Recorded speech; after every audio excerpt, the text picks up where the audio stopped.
Você sabe qual a diferença entre pré, pró e pós-bióticos e como utilizá-los? Então fica aqui comigo nesse vídeo que eu vou falar qual é a função de cada um e como a gente utilizar na prática clínica. Se você quer saber tudo sobre saúde intestinal, já se inscreve no canal, curta esse vídeo e deixa nos comentários o que mais você gostaria de saber.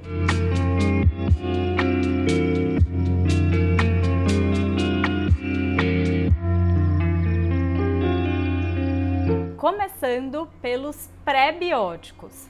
Então, pré-biótico, como o nome já diz, é pré-vida. Então, o que quer dizer isso? São, na verdade, fibras ou qualquer composto que alimente as bactérias boas ali do nosso intestino. Então, é por isso que eles chamam de pré-bióticos, né? Então, em resumo, são fibras ou polifenóis. Antigamente era considerado só fibras e hoje em dia, pela atualização da ESAP, a gente eles já incluíram alguns polifenóis como pré-bióticos. Por que isso? Porque algumas bactérias do nosso intestino, como a Akkermansia mucinifila, por exemplo, ela se alimenta de alguns polifenóis e isso faz a crescer a colonização dessa bactéria no nosso intestino. Então, tudo que ajuda ali aquelas bactérias boas do intestino ficarem lá, os alimentos das bactérias boas é o que a gente chama de pré-biótico. Então, vários tipos de fibra fermentativa, né? Ela precisa ser fermentativa para ter essa função de pré-biótico, porque a gente tem algumas fibras insolúveis, fibras que só ajudam no bolo fecal ali, que as bactérias não gostam, já não é considerado um pré-biótico. Os polifenóis, como eu comentei, então polifenóis de chá, de legumes, verduras, frutas, a gente tem diversos tipos de polifenóis, são substâncias químicas que a gente encontra em todos esses alimentos que eu mencionei, então eles também são considerados pré-bióticos. E também algumas gorduras boas, como por exemplo o ômega 3. Tem bactéria que adora ômega 3, que é o caso dessa que eu mencionei, da Akkermansia mucinifila, e daí ela também se alimenta do ômega 3 para colonizar ali o nosso intestino, então ele também é considerado um pré-biótico. Então tudo que serve de alimento para as bactérias boas, tá? Então isso, por que é importante a gente ter um consumo de pré-bióticos? Porque na verdade, mais do que o probiótico, o pré-biótico que faz o que a gente chama de modulação intestinal. Porque quando você coloca uma bactéria ali de um probiótico, nem sempre ela vai viver ali, colonizar e mudar aquele seu ambiente intestinal como um todo. Já o pré-biótico, como ele estimula, ele vai fazendo, né, uma alteração ali da proporção entre as bactérias, chamando bactérias boas, enfim, é uma das melhores estratégias. Muita gente me pergunta, ai Karina, pós-antibiótico, qual o probiótico que eu tomo? E sempre minha resposta é, tenta colocar mais pré-bióticos na dieta do que o probiótico. Mas enfim, vamos pegar alguns exemplos mais práticos ali dos pré-bióticos. Então a gente encontra tanto na nossa alimentação normal, então eu vou pegar alguns exemplos aqui. Uma cebola tem inulina, que é um tipo de uma fibra fermentativa que é um probiótico. A aveia vai ter também pré-bióticos. Nas leguminosas a gente encontra também. Então vários alimentos têm os pré-bióticos. A gente pode tanto fazer via alimentação ou hoje em dia também existem alguns módulos de pré-biótico que são fibras que a gente consome ali como suplemento, então elas podem ser em pó. Alguns exemplos que eu gosto muito de usar na prática clínica é o psyllium, a goma cássia purificada, então são fibras fermentativas que a gente consegue incluir ali como um módulo assim, complementar da dieta. Não sei se você sabe, mas a gente precisa em torno de 25 a 30 gramas de fibra por dia na alimentação, né? Para ser considerado uma boa qualidade ali de alimentação, ter 30 gramas por dia separado ali em fibra solúvel e insolúvel. Então, muitas vezes o módulo, ele ajuda, porque se você for fazer um cálculo ali de quanto de fibra que você come num dia, às vezes não dá nem 10 gramas. Depois prestem atenção, mas vocês vão, observa assim a quantidade de fibra que tem em cada porção ali de alimento que você come, você vê como que é difícil. Isso precisaria ter pelo menos umas 5 a 6 porções de legumes, verduras e ter umas 3 de fruta e mais os cereais, então precisaria de bastante fibra mesmo. Então os módulos entram com essa, suprir essa falta ali da nossa alimentação. As fibras pré-bióticas, além do efeito lá na microbiota que eu expliquei para vocês, elas têm uma outra coisa legal, que é o efeito metabólico. Então, muitas fibras pré-bióticas, elas vão ajudar na diminuição do seu colesterol, na regulação da glicemia e também na saciedade, porque elas estimulam o GLP-1, que é um hormônio que secreta ali no intestino e que, além dele melhorar os seus níveis de insulina, ele promove saciedade. Vocês vão conhecer o GLP-1 muito porque é o mecanismo de ação daquelas medicações injetáveis para emagrecimento, tipo um Ozempic. Ele é análogo do GLP-1, ou seja, ele imita ali o GLP-1. A gente pode fazer um efeito parecido, óbvio que não tão intenso pela dose, mas com as fibras pré-bióticas. Então, a gente colocando elas na alimentação, você vai ficar mais saciado, além de melhorar a qualidade da sua microbiota intestinal.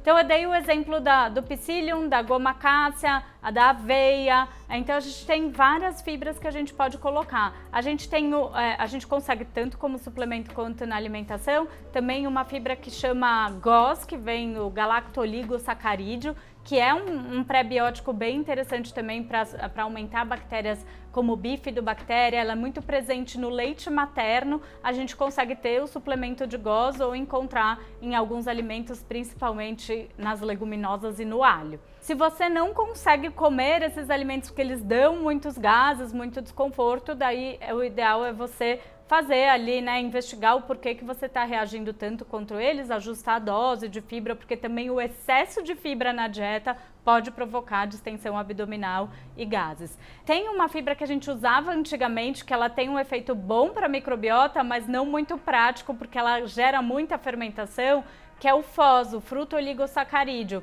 Então, antigamente tinha os sachêzinhos de FOS que você colocava, mas dava uma distensão muito forte. Então, o FOS não é um tipo de fibra que a gente usa muito como suplemento, e mais quando ele está presente ali nos legumes e verduras que a gente ingere. Então, os pré-bióticos, eles são fundamentais para ter um intestino saudável. Então, minha sugestão é que você invista bastante tanto nos polifenóis, nesses tipos de fibra, e ter uma variedade disso. Uma coisa interessante é porque fibra, elas não são todas iguais. Quando a gente fala fibra, parece que tá tudo no mesmo bolo ali, né? Mas a gente tem fibra que tem mais viscosidade, mais solubilidade, mais fermentabilidade. Então, cada fibra, ela vai ter um efeito específico. Então, por isso que a gente pede para variar bastante na alimentação. E se você quer aprender como utilizar essas fibras na sua dieta, eu convido você a deixar seu nome na lista de espera do Protocolo de Reprogramação Intestinal, que é meu curso que ensina vocês a reprogramarem o intestino. E se você é profissional e tem vontade de aprender mais esses detalhes que eu mencionei, de viscosidade, solubilidade, quais suplementos prescrever e como montar uma dieta bem bacana para o seu paciente, eu convido você a participar do Mastermind Microbiota, que é meu curso, a minha imersão para profissionais, que a gente vai da ciência à prática clínica. Agora vamos falar dos probióticos. Probióticos, acho que é a pergunta que eu mais recebo em todo lugar que me encontram. Qual é o melhor probiótico para tal situação? Acho que eu escuto isso todos os dias da minha vida. E é tão difícil da gente responder, eu vou tentar explicar um pouquinho o porquê. Então, assim, probiótico, vamos pegar o conceito, eles são micro-organismos vivos, tem que estar vivos, não podem estar mortos, que conferem alguma saúde para o hospedeiro, que somos nós que estamos ingerindo aquelas bactérias, tá?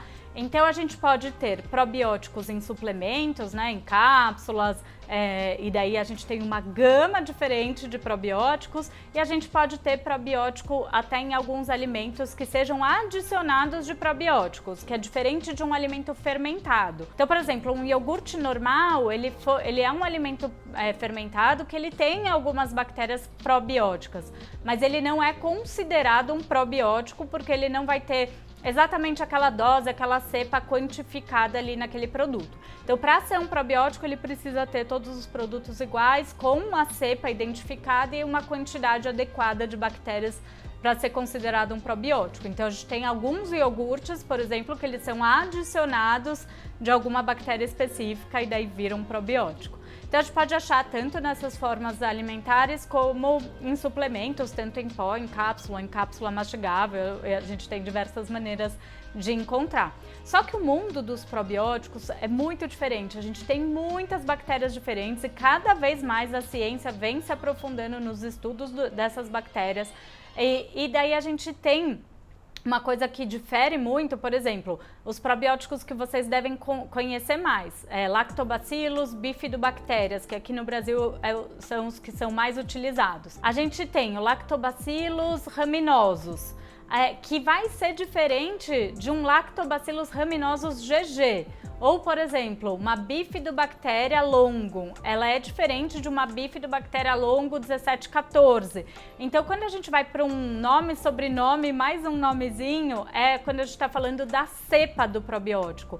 E a cepa que ela foi estudada, então vamos pegar esse exemplo que eu dei da bifidobactéria longo 1714, é um dos probióticos mais estudados para saúde mental, para depressão, que aumenta os níveis de GABA, de serotonina. Então, todas as bifidobactérias longos vão ter esse efeito? A gente não pode afirmar isso, tá? Quando a gente está falando de uma cepa específica, é porque aquela cepa específica, aquele código genético daquela bactéria que atuou para isso. Então, já começa aí uma dificuldade. A gente tem caminhado para achar probióticos específicos, mas a gente não tem isso para todas as condições. Outra questão é que quando a gente vai pegar estudos de microbiota com probióticos e tal, muitas vezes não tem uma padronização ali no tipo de bactéria, quantidade, tempo de uso e combinação, porque se eu misturar essa bifidobactéria que eu falei com um lactobacillus, ela já vai ter outro efeito, elas se juntam e fazem outro efeito.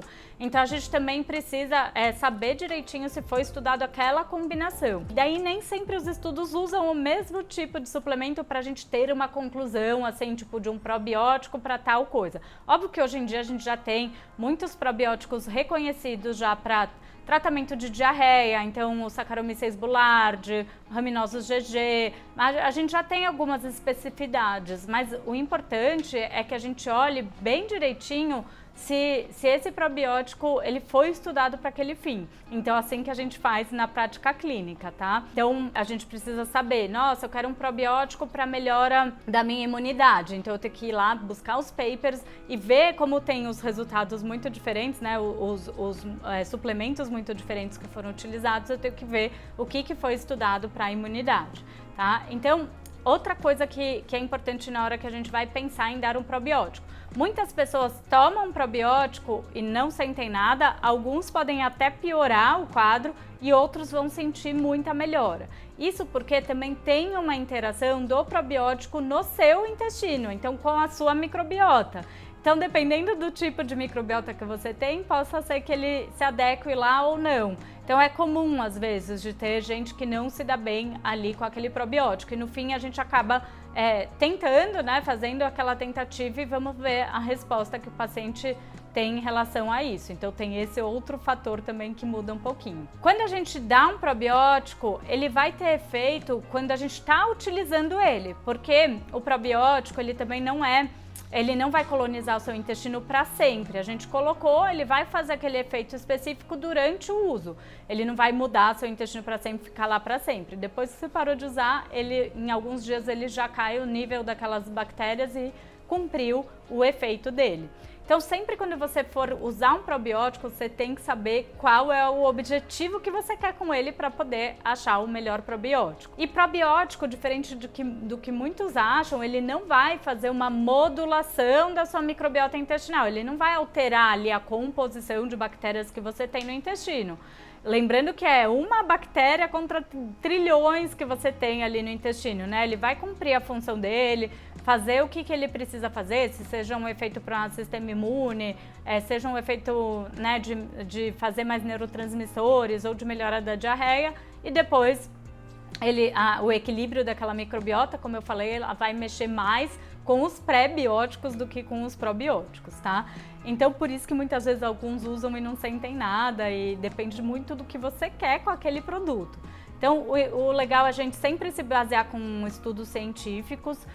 No Mastermind, que é meu curso para profissionais, eu oriento bem quais são as meta-análises que usam aqueles probióticos. Eu fiz um guia bem legal para os participantes conseguirem aplicar no consultório. E para você que não é profissional da área, é interessante que você entenda bem qual é o seu objetivo com o probiótico, entender se aquele probiótico vai cumprir o que você está querendo e qual a melhor forma de utilizar. Em geral, a gente usa o probiótico antes de dormir, tá? Essas cepas que a gente tem disponíveis hoje antes de dormir para não comer em cima e ele ter uma boa colonização lá no seu intestino.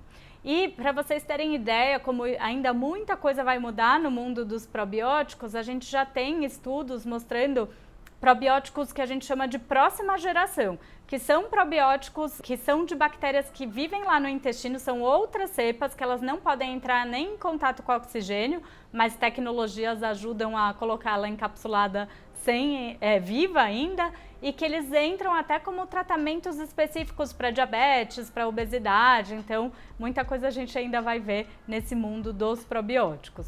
E por último, eu queria falar para vocês dos pós-bióticos. Muita gente aqui nunca ouviu falar nos pós-bióticos, mas é uma classe de suplementos que vem crescendo bastante, que eu utilizo bastante com meus pacientes na prática clínica e com resultados bem legais. Pós-biótico pode ser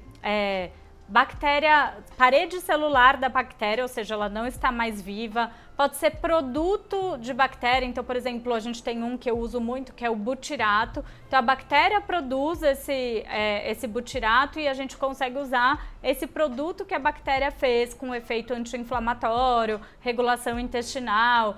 Então, isso é um pós-biótico. Por que a parede celular da bactéria a gente usa também? Porque às vezes dependendo do seu objetivo, tem bactérias que têm uma proteína na parede celular dela que já faz a função que você quer, pode ser regulação metabólica, melhora da insulina, da glicose, e mesmo que ela não esteja viva, ela não vai colonizar o seu intestino, mas ela vai conseguir ter um efeito metabólico interessante. Pode ser também alguma proteína isolada dessa bactéria, então se já é muito estudada alguma proteína dessa bactéria com efeito anti-inflamatório, o laboratório pode isolar e colocar só essa proteína. Então tudo ali que não é um probiótico virou esse pós-biótico e eles têm um efeito bem pontual. Não é de regulação da microbiota intestinal, mas a gente tem efeitos anti-inflamatórios, efeitos metabólicos, efeitos, na hora que você coloca, às vezes, um produto de bactéria lá naquele meio do intestino, outras bactérias também vão se beneficiar disso, então a gente consegue também dar uma mudada ali naquele cenário, naquele ambiente intestinal através de um pós-biótico. Hoje em dia o que mais tem fácil para a gente prescrever é o butirato, que é um que eu utilizo bastante na prática clínica aqui no Brasil, a gente manda manipular. Nos Estados Unidos a gente já tem produtos prontos, finalizados com o butirato. E a gente tem o que vocês já possam ter ouvido falar dos MAMPs, que também são pós-bióticos, que é essa parede celular da bactéria ou algum produto ou algum pedaço ali daquela bactéria isolado. Então tem o MAMP da Akkermansia mucinifera, que ela já está em estudo há muitos anos, mostrando que tem um benefício para melhora do peso, regulação da glicemia, até mesmo alguns estudos para diabético, de melhora da diabetes.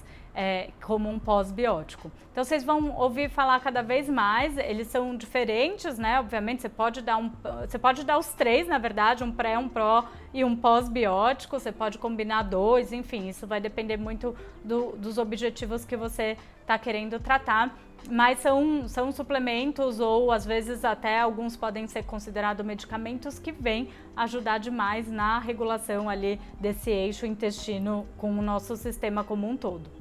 Se você ficou com alguma dúvida de pré, pró e pós-bióticos, deixa aqui nos comentários e te vejo no próximo vídeo.